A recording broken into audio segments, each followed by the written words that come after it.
Hello everyone and welcome to Study IQ English. I'm Joycey Joy and today we are going to discuss about NITI Aayog, which is the policy think tank of Government of India. As we know, in the year 2015, NITI Aayog has replaced the earlier Planning Commission. Planning Commission was a centralized body for conducting or undertaking planning in the country. NITI Aayog was the authority or the body which was established as a think tank, policy think tank of the Government of India to give various policy recommendations. So it's a very important body. The reports of NITI Aayog are important and the functions and the composition of NITI Aayog, comparison with the Planning Commission, all these are very important. We'll be taking up National Institution for Transforming India, that is NITI Aayog, in this video. So NITI Aayog stands for National Institution for Transforming India. Let's come to NITI Aayog. It is country's premier policy making institution.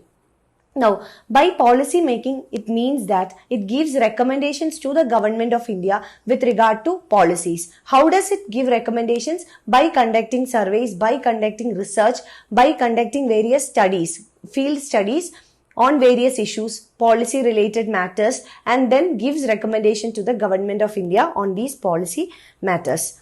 Now, with this proper policy making or with proper recommendations regarding policy making, it is expected that the economic growth of the country will further enhance. Because when the right kind of policies are taken, when the right kind of issues are solved or through certain policies, it enhances the economic growth. It aims to construct a strong state that will help to create a dynamic and strong nation. This helps India to emerge as a major economy in the world.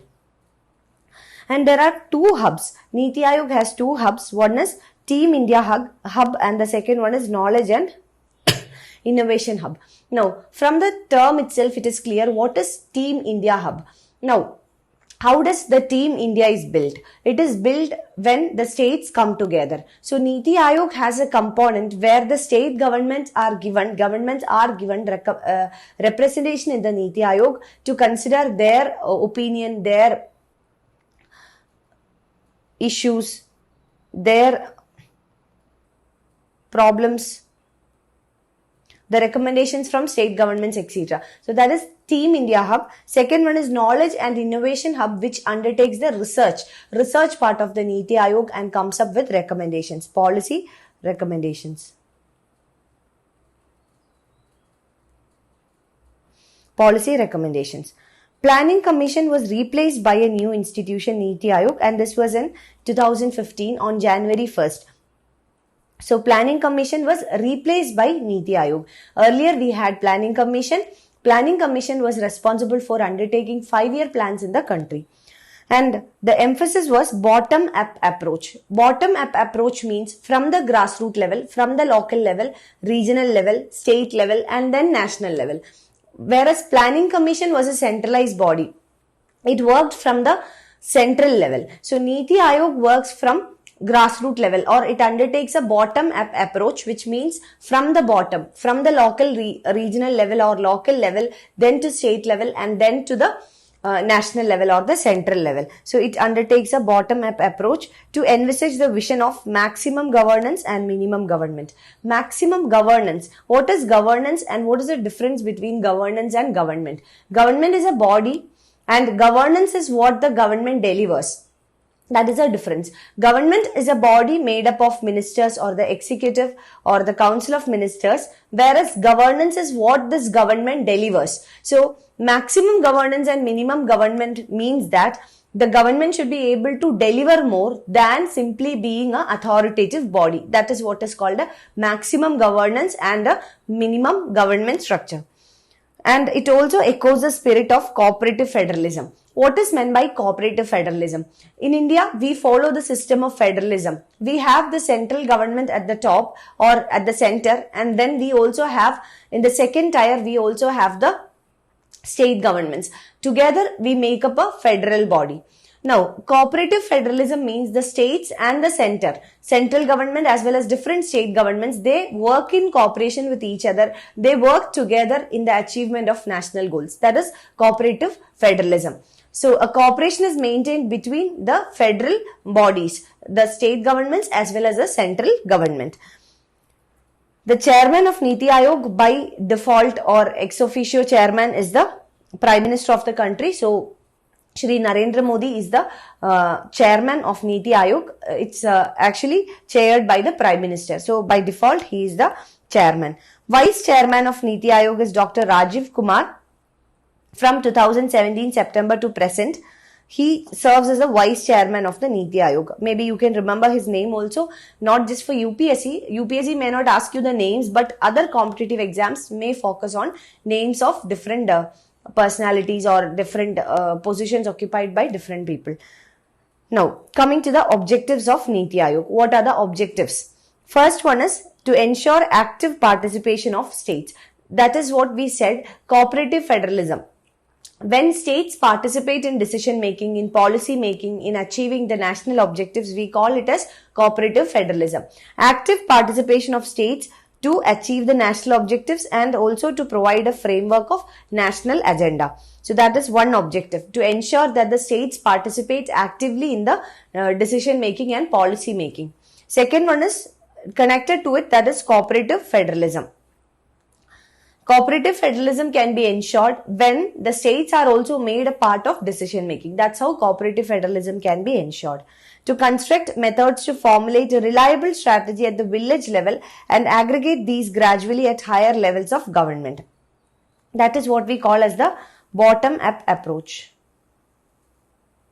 So in the bottom-up approach, a reliable strategy is formulated at the village level and then it is taken up to the higher levels of government. An economic policy that incorporates national security interest. So an economic policy that also takes care of the national security interest, the security concerns of the country. To pay special consideration to those sections of society that may be at risk of not profiting satisfactorily from economic progress. It here refers to vulnerable groups and the idea of inclusive growth.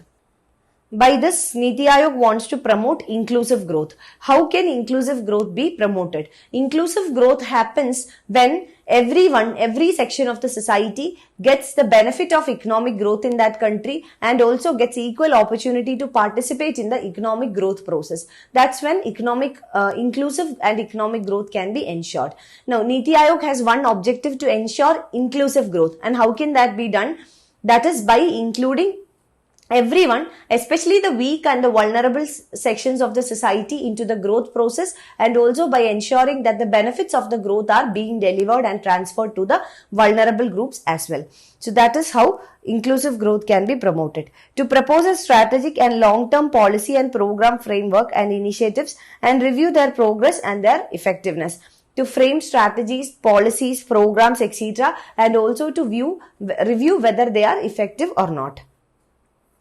To grant advice and encourage partnerships between important stakeholders, national, international think tanks, as well as educational and policy research institutions. That is national as well as international collaborations. How does this collaborations helps the think tank NITI Aayog? This will help NITI Aayog to understand the best practices, what has to be done, how the policy decisions to be taken, etc. So this is collaborations. This is with regard to collaborations. To generate knowledge, innovation and entrepreneurial support system through a shared community of national and international experts. To generate knowledge, innovation and entrepreneurship support system. And how? Through a shared community. To provide a platform for resolution of intersectional and sectoral and interdepartmental issues to speed up accomplishment of progressive agenda. That is to ensure a resolution mechanism. If there are differences or issues between different sectors or different departments of the government, then a better dispute settlement mechanism or a resolution mechanism should be put in place. To preserve a state-of-art resource center by being a repository of research on good governance, best practices in sustainable and equitable development. How can an institution or a body become a resource center? A resource center is when they have ample resources with them. Resources can be in the form of knowledge, findings, research conclusions, etc. So NITI Aayog, by conducting research, by engaging in different collaborations, can become a resource center. That is the next objective. Screen and assess the implementation of programs and initiatives. Now, we have different type of programs, schemes initiated by the government, different departments, different ministries, etc. But one of the major challenges these schemes and programs face is at the implementation phase. That is, how does these schemes get implemented in the day-to-day activities of the government. So, whether they are successful in its implementation or not, that is the next purpose of NITI Aayog. Technology improvement and capacity building, to leverage technology and maximize the output. Necessary activities for the implementation of National Development Agenda and its objectives. Next is coming to functions, major functions of NITI Aayog. First one is to foster cooperative federalism. As we have already discussed, cooperative federalism is a concept where the states and the central government works in cooperation or coordination with each other. That is cooperative federalism. Second is monitoring and evaluation of what? Monitoring and evaluation of government's performance, also various initiatives and the schemes taken up by the government. So monitoring and evaluation. Third is to act as a resource center and knowledge hub by providing recommendations and knowledge for different departments and for different wings of the government. Next is design policy and program framework. That is to give policy recommendations to the government. These are the major functions of NITI Aayog. Now, these are the documents published by NITI Aayog. 15-year vision, 7-year strategy, 3-year action agenda. And from this, it is clear that NITI Aayog is not like Planning Commission. Planning Commission used to come up with 5-year targets, 5-year plans. Whereas NITI Aayog works on long-term, medium-term as well as short-term plans. So, long-term, if you see, it's a vision document, 15-year vision document. It's for a very long time. It includes perspective planning for a very long time. Then you will see a 7-year strategy, which is medium-term strategy, and also a 3-year action agenda, which is a short-term policy. The documents containing the 15-year vision and 7-year strategy is currently under preparation at the NITI Aayog. So, documents containing 50-year vision and 7-year strategy. This is currently being prepared by the NITI Aayog. Now, coming to 3-year action agenda. This is from 2017-18 financial year to 2019-20 financial year. That was the 3-year action agenda. And the action agenda has been prepared as an integral part of exercise leading to vision and strategy document. Why this action agenda for 3 years was prepared? This will help in preparing the vision and strategy document. That is 7-year and 15-year documents. The 3-year action agenda offers ambitious proposals for policy changes within a relatively short period. So, this is a short-term strategy of the NITI Aayog. Now, coming to achievements of NITI Aayog, since its establishment in 2015, what are the various achievements NITI Aayog has been able to ensure? So, according to 2019-20 report, these are the achievements. Monitoring and analyzing food and agricultural policies program in India. It's a collaborative research project between NITI Aayog and United Nations FAO. FAO is Food and Agricultural Organization. So, along with FAO, in collaboration with Food and Agricultural Organization, NITI Aayog was able to achieve this target. That is, monitoring and analyzing food and agricultural policies has been initiated, and the purpose is to monitor, analyze and reform food and agricultural policies. The first phase of this program was between 2019 September 23rd and 31st of December. Not very important, dates are not important. National Agricultural Price Policy and National Food Security Policy for selected agricultural product marketing committees and districts respectively were reported. The second phase is scheduled between 2020 January and 21 December. Then, second achievement is the NITI Aayog's Governing Council promoted zero budget natural farming. Additionally, natural farming is being promoted as Bharatiya Prakritik Krishi Paddhati program under the Paramparagat Krishi Vikas Yojana. So, NITI Aayog promotes traditional farming, or we can say zero budget natural farming, and other forms of natural farming. Village storage scheme has been conceptualized. Union Budget 2021 has proposed Dhanya Lakshmi Village Storage Scheme. This was also a policy recommendation of the NITI Aayog. And coming to NITI Aayog strategy for New India at 75, the document has identified 41 different areas that require either a sharper focus on implementing flagship schemes already in place or new design and initiative to achieve India's true potential. So 41 different areas has been identified so that it can become flagship schemes, or flagship schemes can be implemented within those areas, and those areas which have a true potential for achieving greater development for India. Each chapter summarizes the current status of sector, takes full cognizance of the progress made thus far, identifies binding constraints and measures. The constraints are identified. What are the challenges existing in these areas, and what are the suggestions or policy measures to overcome these constraints?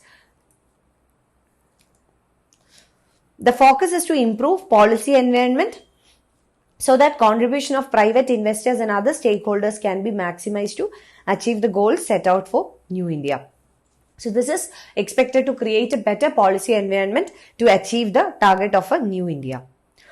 These were the previous year questions asked from NITI Aayog topic in the prelims examination, UPSC prelims. In 2013, 2 questions were asked.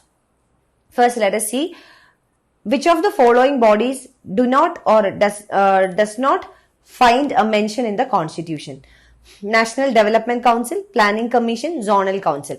So this question is not actually related to NITI Aayog but related to Planning Commission. But still it can be connected with NITI Aayog topic. That's why I have put this question. So which of the following bodies does not or do not find a mention in the Constitution? So you have to find out the answer. This is a task for you. Then consider the following statements. National Development Council is an organ of Planning Commission. The economic and social planning is kept in the concurrent list in the Constitution of India. The Constitution of India prescribes that panchayats should be assigned the task of preparation of plans for economic development and social justice.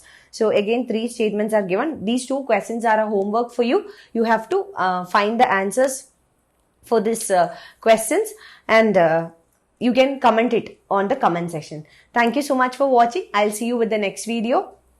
Wishing you all the very best.